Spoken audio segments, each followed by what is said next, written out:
Dernier numéro de la saison. Le narcotrafic est-il un combat perdu en France comme ailleurs dans le monde? On en débat avec mes invités. Bonsoir Alexandra Sima. Bonsoir. Vous êtes journaliste spécialisé police-justice pour le groupe EBRA. Richard Verly, vous êtes le correspondant Europe du média suisse Blick.fr. Bonsoir Estelle. Bonsoir, merci d'être avec nous. Frédéric Saliba, ancien correspondant pour le journal Le Monde au Mexique. Vous avez écrit Cartel, voyage au pays des narcos, paru aux éditions du Rocher. Merci d'être là. Et enfin, nous sommes en direct avec un autre journaliste spécialiste de ces questions. Bonsoir Frédéric Ploquin. Vous êtes journaliste donc, écrivain. Votre dernier livre est consacré à l'affaire Epstein. Et vous signez aussi Les narcos français brisent l'omerta. C'est sorti chez Albin Michel. Merci à vous quatre d'être avec nous ce soir. Lundi dernier, le maire d'Alès, une petite ville du sud de la France, 45 000 habitants, 46 000, a donc été exfiltré, placé sous protection policière après des menaces signées de la DZ Mafia. C'est inédit. Le ministre français de l'Intérieur dénonce une tentative d'intimidation. C'est un acte d'intimidation du maire d'Alès, mais au-delà de tous ceux qui luttent contre le narcotrafic. Et on ne se laissera pas intimider. On continuera à mener cette action de manière résolue et déterminée. Et je peux vous dire que les effectifs qui sont présents sur la voie publique à Alès vont le rester pendant un certain temps, au même titre que les investigations judiciaires qui sont en cours, sous l'autorité du parquet et parfois du PNACO, vont évidemment se poursuivre.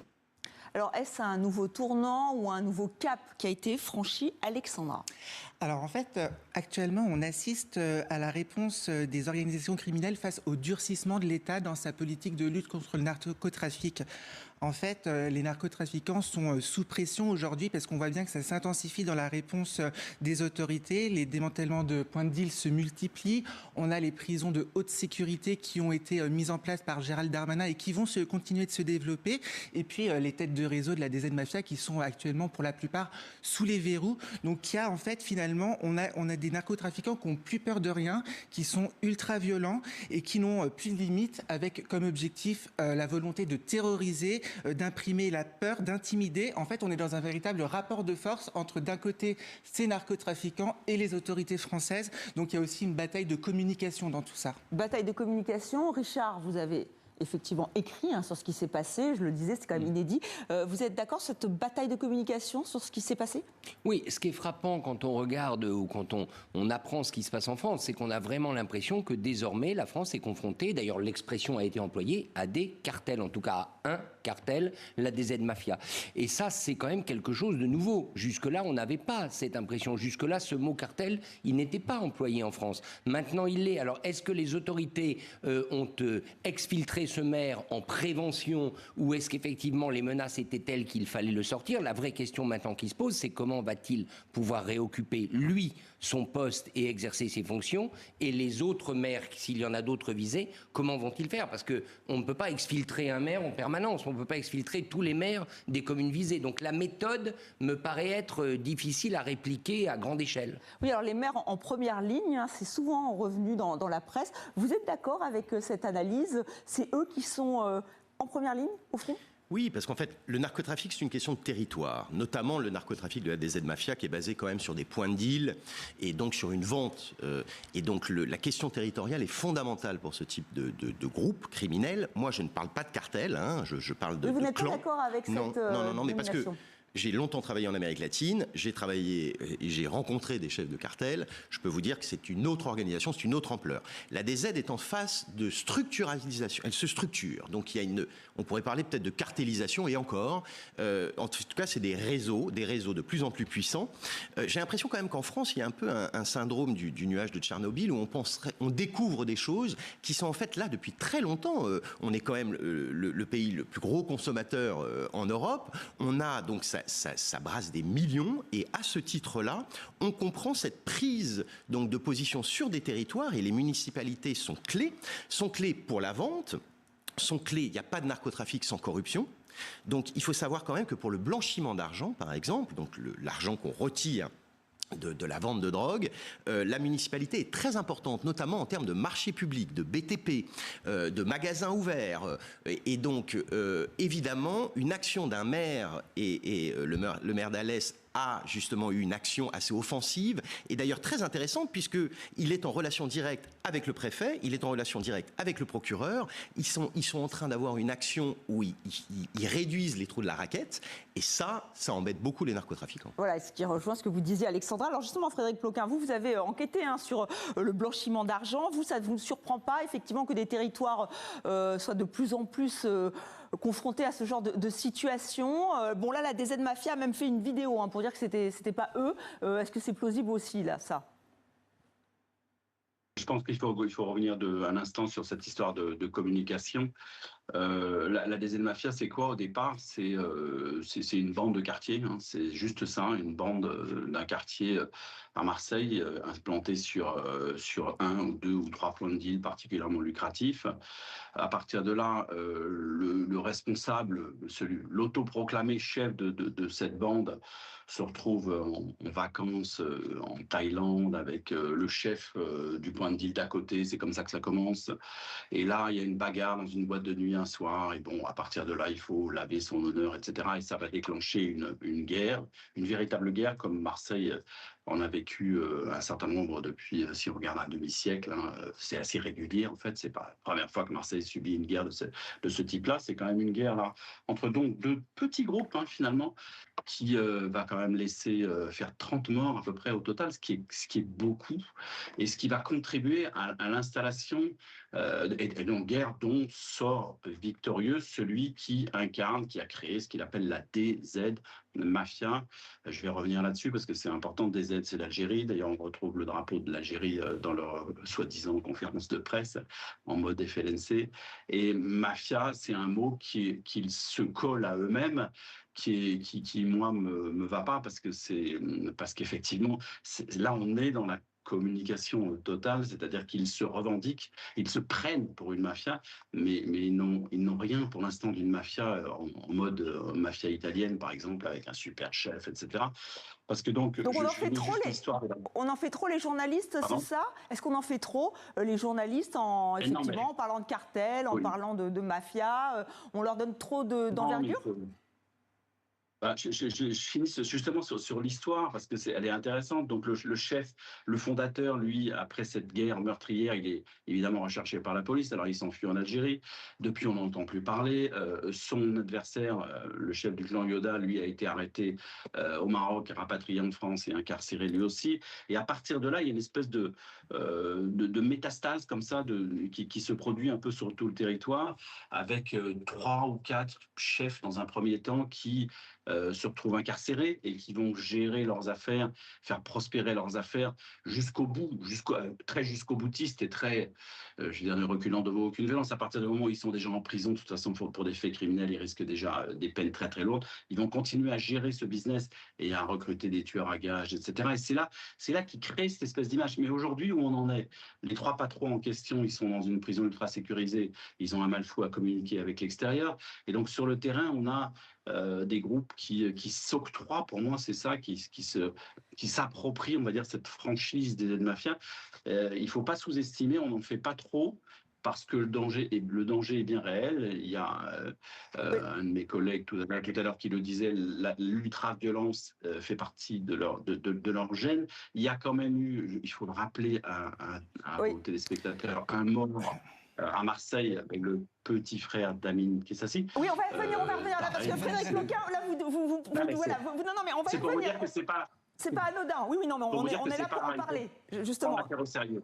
Voilà, oui, on la prend très au sérieux parce que même les chiffres, 84,3 tonnes de cocaïne saisies en 2025 contre 53,5 tonnes en 2024, on voit que c'est vraiment en hausse, donc il y a un trafic de plus en plus important.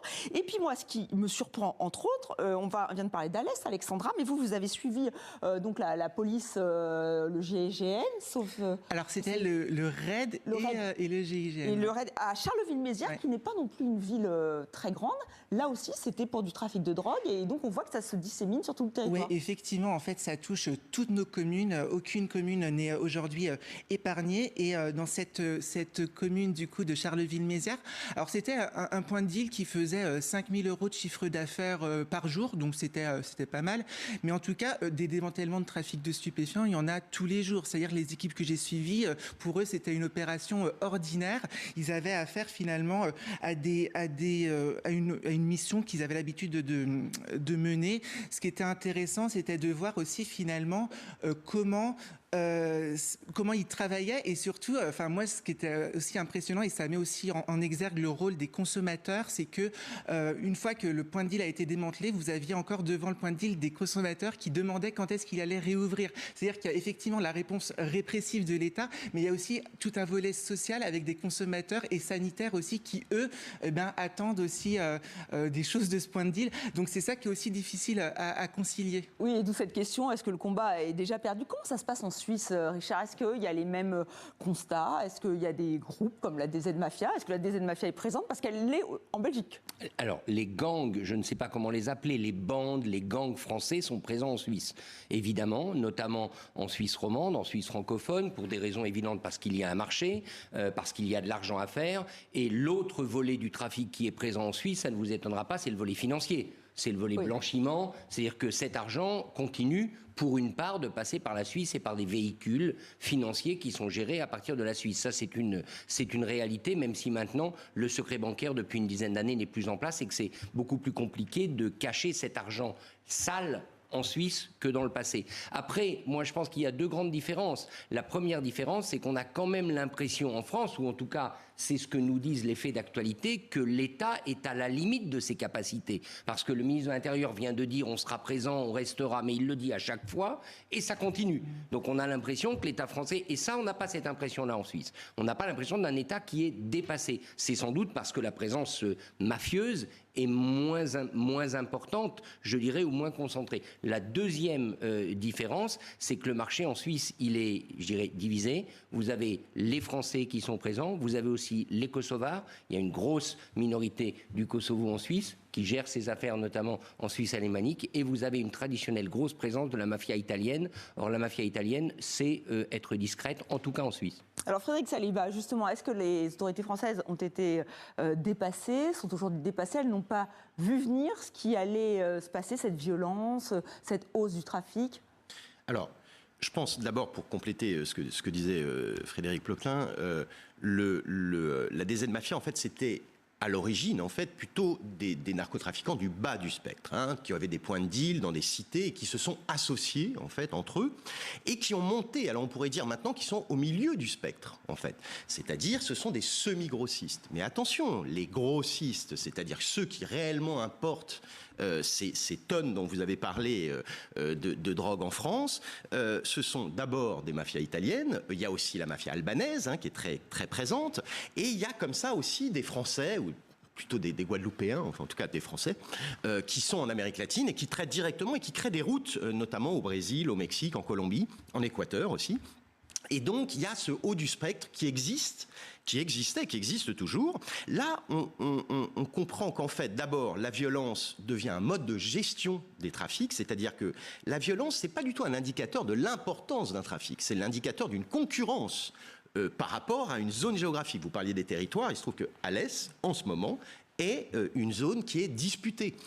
Et donc, c'est à ce titre qu'on voit, en fait, de la violence. Et nous, journalistes, on se braque sur cette violence, on parle beaucoup de la DZ Mafia, cette marque qui existe du côté des narcotrafiquants qui le gèrent, nous aussi on l'entretient, et quelque part on un petit peu comme des moustiques qui se collent à la lumière, on suit un peu ces histoires-là. Attention, le secteur est beaucoup plus large, les négociations et le haut du spectre, ça il existe très fortement. Ce qui s'est passé, c'est ce passage d'un trafic beaucoup basé sur le hashish, sur la marijuana, qui s'est transformé à un deal de cocaïne, qui était avant une drogue très élitiste, qui s'est répandu et qui dope les revenus de ce bas du spectre, qui devient milieu du spectre et qui aspire. Alors, Frédéric Ploquin parlait d'un drapeau, le drapeau algérien. Attention, dans les communications, il y a aussi souvent le drapeau marocain et le drapeau mexicain. Ce qui prouve quand même qu'il y a un modèle pour les gens de la DZ, et notamment ce modèle, c'est le cartel Jalisco Nouvelle Génération, qui est un cartel mexicain que je connais bien,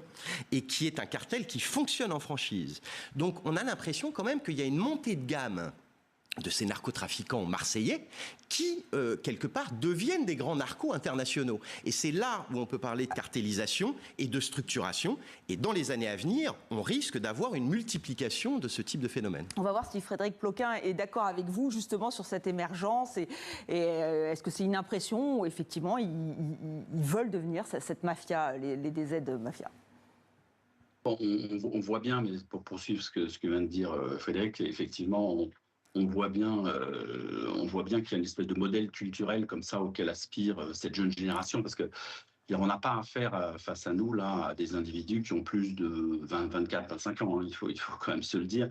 Ils ont plutôt entre 15 et 25 ans maximum. Donc on n'a pas c'est pas les vieux barons de la drogue comme on a dans les organisations criminelles mondialisées qu'on formait les Italiens, les Albanais, les Mexicains, les Colombiens. On n'est pas là du tout. Mais on est dans un acteur du marché qui a des prétentions, des velléités et qui en plus culturellement, effectivement, ne cesse de faire référence à la façon de communiquer, de fonctionner des cartels mexicains, c'est-à-dire une espèce de volonté d'occuper le terrain, le territoire, de communiquer, de se valoriser, de se montrer. Les cartels mexicains, ils se dissimulent pas, ils occupent l'espace social, quasiment politique au Mexique depuis des dizaines d'années. Ils sont là, ils ont pignon sur rue, ils aspirent une partie de l'appareil d'État, ils aspirent au Mexique une partie de la police, une partie de l'armée, etc. Donc on en est très très loin en France, mais on voit bien qu'il y a une espèce je dirais presque qu'il singe un petit peu les cartels en question. Et quand on a vu récemment, j'ai été frappé comme Frédéric Saliba par l'émergence de ce nouveau entre guillemets groupe, la DZ Mafia NG. Là on est vraiment dans l'appropriation même de tous les codes, on va dire mexicains. Ce qui est assez effrayant, c'est que dans ces codes, il y a pas que de la poésie, il y a aussi l'ultra-violence, et il y a aussi la possibilité effectivement aujourd'hui de l'utiliser cette violence, et comme le font les Mexicains, ils le font très bien aussi en France, de la montrer. C'est-à-dire qu'on est violent. Oui, et vous l'avez dit, juste parce que c'est passionnant, effectivement, et ils utilisent effectivement les codes en plus des jeunes, puisque vous nous l'avez rappelé, ils sont jeunes, ils utilisent beaucoup les réseaux sociaux. Je voudrais juste écouter Amine Kessassi, c'était pendant qu'il était en campagne, parce que c'est une figure émergente en France, une figure de la lutte contre le narcotrafic. Vous savez, on ne peut pas s'habituer à vivre sous protection policière. La vie d'un jeune homme, d'un activiste, d'un militant de 22 ans, et d'ailleurs, peu importe l'âge, elle ne doit pas se faire sous protection policière. On ne doit jamais vivre sous protection policière parce qu'on porte des idées, parce qu'on porte une parole, parce qu'on met des mots sur des situations, parce qu'on prend la plume, parce qu'on s'exprime, parce qu'on rejoint une initiative, parce qu'on porte des réponses politiques sur de l'inaction qui a conduit à ces situations. Et donc pour ça, on ne devrait pas vivre sous protection policière. Voilà, une figure engagée, Amine Kessassi, il aurait donc échappé à une tentative de meurtre, enfin pas une tentative puisque son frère Mehdi a été tué, et l'enquête se resserre sur Amin Wallan qui est l'un des leaders de la DZ Mafia. Vous l'avez interviewé, Alexandra, lui il fait peur finalement à ces gangs. Alors, c'est pas tant qu'il leur fait peur, mais surtout, il les dérange. Il les dérange parce que c'est une figure médiatique. Il est devenu l'image de la lutte contre le narcotrafic. C'est-à-dire qu'aujourd'hui, Amine Kessassi, il est, j'allais dire, presque tragiquement connu dans les médias français. Et ça a donné encore plus d'écho à son combat contre le narcotrafic. C'est devenu finalement le porte-parole de ces familles endeuillées par le narcotrafic. Donc, il porte une cause qui vient se mettre en travers de l'ultra-violence des narcotrafiquants, résolument parce qu'elle est totalement différente. C'est des messages qui sont totalement opposés. Et quand vous parlez à Amine Kessassi, il vous dit clairement, aujourd'hui, quand on lui demande s'il a peur, il nous dit clairement qu'en fait, il a perdu ses 2 frères sous les balles de narcotrafiquants et qu'aujourd'hui, il n'a plus rien à perdre et que donc du coup, il se jette corps et âme dans ce combat contre le narcotrafic avec cette volonté de faire bouger les lignes et aussi d'apporter une réponse, comme je le disais tout à l'heure, sociale, c'est-à-dire de réintroduire aussi des services publics dans les quartiers abandonnés de la République où peut prospérer le narcotrafic, essayer aussi de venir en aide à ces familles endeuillées par le narcotrafic et tout un travail social, éducatif, avec cette volonté de faire aussi émerger, revenir la police de proximité dans les quartiers marseillais où la police de proximité n'existe désormais plus. Donc il y a aussi toute une réponse sociale qui est intéressante à entendre de la voix d'Amine Kessassi. Ce qui pour l'instant n'est pas le choix fait par les autorités françaises, Richard. Vraiment, ça c'est vraiment du répressif pour l'instant qui est mis en avant. La répression, c'est clair qu'elle est, je dirais, favorisée par l'exécutif. On l'a vu, vous savez, il y a un an et demi, il y avait eu ces opérations Place Nette XXL dans l'ensemble du pays, des opérations coup de poing dont on voit bien qu'elles n'ont pas diminué ni la quantité de drogue trafiquée, ni la capacité de ces réseaux à opérer. Ensuite, Amine Kessassi, moi je me souviens l'avoir rencontré pendant la campagne électorale, il était sur un marché de Marseille, il est sorti une fois sur un marché de Marseille. Je vous dis, c'est quand même très impressionnant. C'est-à-dire que, en gros, la quasi-totalité du marché s'est arrêtée pendant qu'il était là. Plus rien ne bougeait. Vous aviez des policiers dans tous les coins. Voilà, je crois que c'était ce jour-là. Oui, plus rien ne bougeait. C'est-à-dire que là, vous mesurez l'intensité, la peur que font régner ces organisations. Alors peut-être qu'elle est exagérée, peut-être qu'à ce moment précis, il n'y avait pas de menace, mais il y avait autour de lui, on les voit cagoulés, il y avait autour de lui au moins une quinzaine de policiers. Donc c'est dire que l'effet de sidération dans une ville comme Marseille, mais ailleurs aussi, est très important. Et rappelons quand même que par ailleurs, vous parliez de corruption. Moi, j'en ai beaucoup parlé, vous savez, avec Roberto Saviano, qui a écrit plusieurs livres sur le sujet, et lui, son refrain, c'est de dire que la France n'est pas équipée en matière législative, elle ne s'est pas équipée autant que l'Italie pour lutter contre ces organisations, et que la corruption est sans doute à tous les niveaux. Rappelons qu'il y a des maires aussi qui se sont fait interpeller pour avoir hébergé des quantités de drogue et pour avoir donc été complices d'organisations criminelles. Oui, parce que beaucoup d'argent, on le répète, et un pouvoir corruptif.